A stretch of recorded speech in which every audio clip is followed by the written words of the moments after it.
দারুণ বছর হয়ে গেছে, অনেক বছর হয়ে গেছে। বৌদি তো অনেক একা একা থাকতে অনেক কষ্ট হয়। আমি চাইতেছি কি বাহিরে গিয়ে খাওয়ার থেকে ঘরে জিনিস ঘরে থাক। মানে তুমি তো একটু খাও। মানে আমি তোমার সাথে যেটা করি সেটা তোমার বৌদির সাথে করবো? আমি মেনে নিতে পারলে তোমার সমস্যাটা কোথায়? আর আমি না শোনো, হুম, আমার জামাই না মারা গেছে অনেকদিন হয়ে গেছে। হুম। আমি এতদিন একা একা ছিলাম। এখন না আর একা একা থাকতে পারছি না। আমার না একজন সঙ্গী দরকার। আমাকে একটু সময় দেন।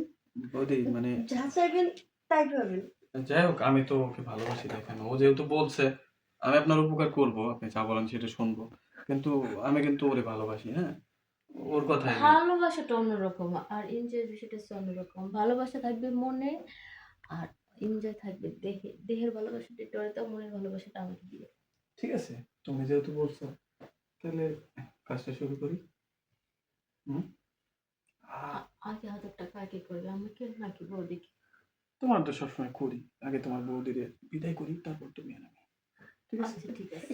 শোন না, তুই তো সবসময় ওরে পাস। আমি একটু আজকে আগে যাই। ঠিক আছে, কোনো সমস্যা নাই। আমার তো লজ্জা লাগবে, আমি একটু দেরি করে থাকি। তুমি একটু বৌদির মন ভরে আদর দিই। ঠিক আছে, তুমি একটু ওইখানে বসো, হ্যাঁ? তোর সামনে আমার কেমন কেমন জানি লাগতেছে। আরে অযথা ভয় পাও, আমি তাকাবো না তো। সমস্যা নেই বৌদি, এটা আমরা ফ্রেন্ড তো, অসুবিধা নেই। তাহলে বৌদি দেরি করে লাভ কি? আপনি যেহেতু রেডি হয়ে বসেই আছেন, চলেন, আসেন। নেন।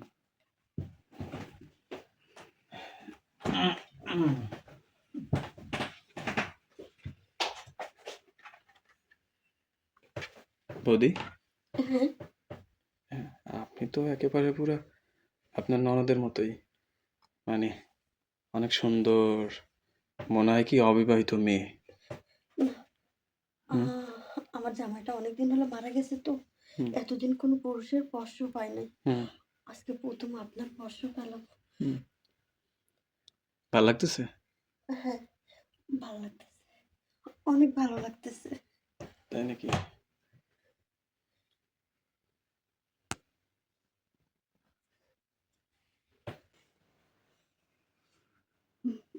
মায়া, আমি আমার রুমে চলে গেলাম। বৌদি, আমার বন্ধু তোমাকে কেমন মজা দিল? আমি এটা তোরে পরে বলবো। ও আমাকে অনেক আদর করছে। আমি জানতাম, আর আমি তোমাকে বলছি না যে তোমাকে এত পরিমাণ মজা দিবে আর এত পরিমাণ আদর করবে, সেটা তুমি কল্পনা করতে পারবে না। আচ্ছা, আমি এখন আমার রুমে যাই। হুম, আচ্ছা ঠিক আছে। আর শোনো, যখন তোমার মন চাইবে আমার কাছে কিন্তু একদমই লজ্জা করবে না। আমাকে সে বলবে, আমি পরে বলে দেবো তোমাকে বেশি করে মজা দিবে। আচ্ছা ঠিক আছে। আরে চান্দু, কই যাও? মাত্র তো একজনের আদর দেওয়া শেষ হয়েছে, আরেকজনেরটা তো বাকি আছে। এখন এখনো সম্ভব না, কেন? মানে একটু রেস্টের দরকার, না বুঝো না? গাড়ি চালাই এত দূর আইছি, তারপর আবার আর একটা গাড়ি চালাইলাম, এখন আর তো পারতেছি না। আমি জানি তুমি পারবে। আর তোমার যে বডি ফিটনেস, হ্যাঁ। তুমি এক গাড়ি না, এরকম হাজার গাড়ি চালালে তোমার কিচ্ছু হবে না। বাবা, গলাটা শুকিয়ে গেছে। বাবা, আসো, তোমার তোমাকে একটু আদর করে গলাটা ভিজিয়ে দিই। না হ্যাঁ, করো না প্লিজ, হ্যাঁ। আমাকে একটু আদর করো না। না না, ওরে কি? এখনই তো একটু আদর করো। এই বাবা। ব্যাপার, হ্যাঁ, তুমি তো আজকে আগের মতো করে মজা দিতেছো না। এমন করতেছো কেন? একটু একটু বেশি করে মজা দাও। তোমার হ্যাঁ। ভিতরে তো কোনো ফিলিংসই নাই। আরে পারবো না, তোমারে বলছি, তাও তুমি জোর করলা। আরে হুম। পারবে, আমি জানি। একটু চেষ্টা করো না, হয়ে যাবে। না, আমার আর হয় না। ধ্যাৎ, আহ, দাও, এটা কোনো অন্যদিন। কথা? ভাল লাগে না। আমার তো ভালোই লাগতেছিল। আচ্ছা ঠিক আছে, আমি জানি তুমি পারবে। এখন শরীর একটু ক্লান্ত তো, সে কারণে পারতেছো না।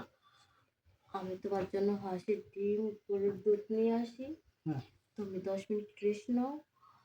এটা খাওয়ার পরে আমাকে মন ভরে আজকে সারা রাত আদর করবে। তার মানে রাতে এখানেই থাকবো? অবশ্যই। শুধু রাতে না, এ বাড়ি থেকে তুমি আর যেতেই পারবে না। একবার হুম। আমাকে আদর করবে আর একবার আমার বৌদিকে। বাবা, মানুষ একটা পায় না, আর আমি দুইটা। আমার তো এখনই ঘুমে ধরতেছে। ঘুমালে হবে না, আমি আপনার জন্য দুধ আর ডিম নিয়ে আসতেছি, ওয়েট করেন। আচ্ছা, আমি আগে একটু ঘুম দিই।